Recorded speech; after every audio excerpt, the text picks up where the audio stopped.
বীরপুর নামে সুন্দর একটি গ্রাম ছিল। গ্রামটি সবুজ রঙ্গিলে রঙ্গিল ছিল।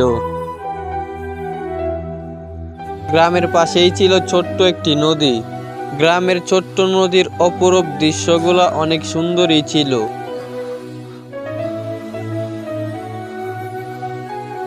আর সেই গ্রামেই বাস করত এক গরিব চাষি। চাষির স্ত্রী কোনো এক দুর্ঘটনায় মারা গিয়েছিল। তার ছোট্ট একটি কন্যা ছিল। তার সেই গ্রামে ছোট্ট একটি জমিন ছিল, কিন্তু সেটাতে চাষবাস করার মতো তাদের কাছে কোনো টাকা পয়সা ছিল না। তাই চাষি অন্যের জমিতে চাষবাস করে কিছু টাকা পেত।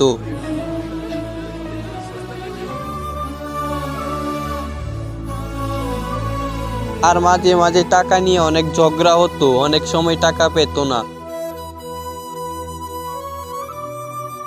আর টাকা না পাওয়াতে চাষি না খেয়ে থাকতো। অনেক কষ্টে তার ছোট্ট সন্তানকে খাবার জোগাড় করে দিত। এভাবেই কাটছিল তাদের দিনগুলো।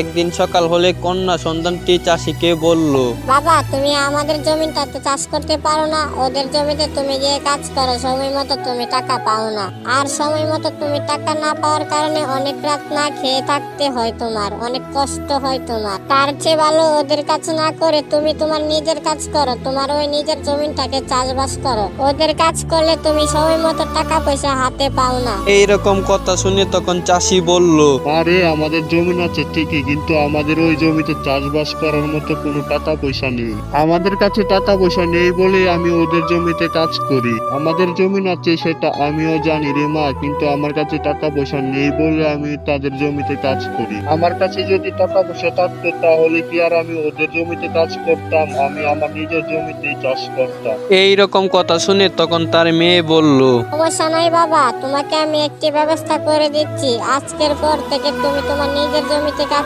করবে, তুমি নিজের কাজ করে চলবে। এরপর থেকে তুমি অন্যের জমিতে কাজ করে টাকার জন্য ঝগড়া করতে হবে না। আমি তোমাকে সামান্য একটি কাজের ব্যবস্থা করে দিচ্ছি। মেয়ের মুখে এইরকম কথা শুনে তখন চাষি বলল, আরে তুই তো অনেক ছোট, তুই এই বয়সে আমাকে কি কাজ বের করে দিবি? দেখোই না বাবা, আমি তোমাকে কি কাজ বের করে দেই। আমি যেই কাজে বের করে দিব সেটা তোমার লাভের জন্যই। মেয়েটি চাষিকে এইরকম কথা বলে তখন সে অন্য ঘরের ভেতরে ঢুকে গেল। আর কিছুক্ষণ পর মেয়েটি হাতে একটি কুড়াল নিয়ে আসলো। দেখো বাবা, তুমি এই কুড়ালটি দিয়ে জঙ্গলে কাঠ কেটে বাজারে বিক্রি করতে পারো। বাজারে এখন কাঠের চাহিদাও বেশি। আসলে তো মা, আমি এদিক দিয়ে তো ভাবিনি। জঙ্গলে তো আসলে কাঠের চাহিদা অনেক বেশি। আমি তো ওদের জমিতে কাজ না করে কাঠ কেটে তো অনেক সুখে শান্তিতে বসবাস করতে পারি, অতটা ওদের জমিতে কাজ করে ঝগড়া করতে হয়। তুই অনেক ছোট্ট হলেও তোর মাথায় অনেক বুদ্ধি আছে রে মা, তুই আমাকে সুন্দর একটি কাজ বের করে দিলি। আমি আজ থেকে জঙ্গলে গিয়ে কাঠ কাটবো আর সেই কাঠ নিয়ে বাজারে অনেক দামে বিক্রি করব। আচ্ছা বাবা, তুমি সময় নষ্ট না করে আজকে চলে যাও জঙ্গলে আর কাঠ কেটে বাজারে নিয়ে বিক্রি করে দাও। আর জঙ্গলে সাবধানে যেও, কুড়ালটা দিয়ে আস্তে আস্তে গাছ কেটো। আচ্ছা মা, তুই আমাকে এখন কুড়ালটা দে। আর তুই কোনো চিন্তা করিস না, আমি অনেক সাবধানে কুড়াল দিয়ে গাছ কাটবো। আর তুই বাড়িতেই থাকিস, কোনো দিক দিয়ে আবার বেরিয়ে যাস না। এরপর চাষি তার মেয়ের হাত থেকে কুড়ালটা নিয়ে জঙ্গলে গিয়ে সে গাছ কাটতে লাগলো।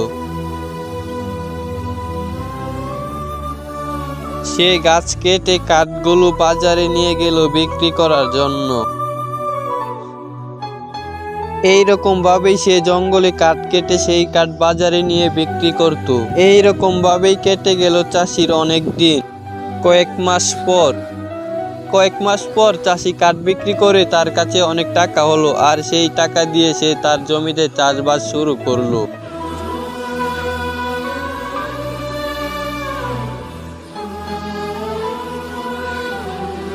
চাষি জমিতে অনেক সুন্দরভাবে কাজ করছিল।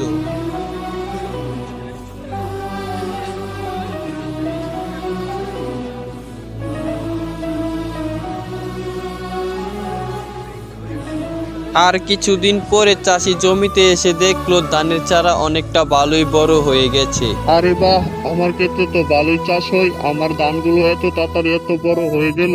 ধানগুলো বড় হয়ে গেলে বিক্রি করে অনেক টাকা পাবো, আর সেই টাকা দিয়ে আমি আমার সন্তানকে লালন পালন করব।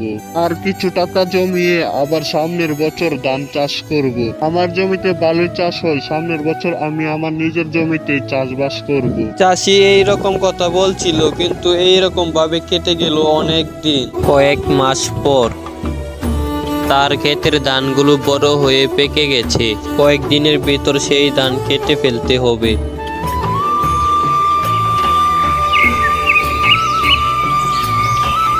একদিন সকালবেলায় রামুকে দেখা যায় সে ধান খেতে ধান কাটছে।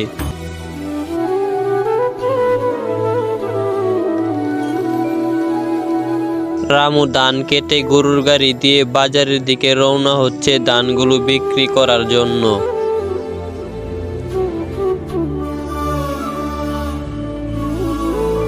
রামু বাজারে পৌঁছে ধানগুলো দামাদামি করে বিক্রি করে দিল। ধান বিক্রি করে সে টাকা নিয়ে বাড়ির দিকে ফিরছে।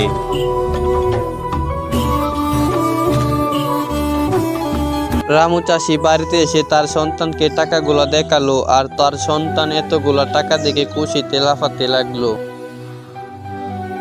এরপর থেকে তাদের খাওয়া দাওয়ার আর কোনো কষ্ট হতো না। তারা সুখে শান্তিতে খাওয়া দাওয়া করে যেত। আর সেই সবুজ রঙিন গ্রামটি এখন আরো বেশি অনেক সুখী হয়ে গেল। চাষি ও তার কন্যা সন্তান সেই গ্রামেই অনেক সুখে শান্তিতে বসবাস করতে লাগলো। তো ভিউয়ার্স, আজকের মতো এখানেই বিদায় নিচ্ছি। আর যেহেতু কার্টুনটি মোবাইল এডিট, তাই এতটা প্রফেশনাল হয়নি। আপনাদের কাছে ভালো লাগলে কমেন্ট বক্সে বলে যাবেন। তো আজকের মতো এখানেই বিদায় নিচ্ছি। সবাই ভালো থাকবেন, নিজের খেয়াল রাখবেন। আল্লাহ হাফেজ।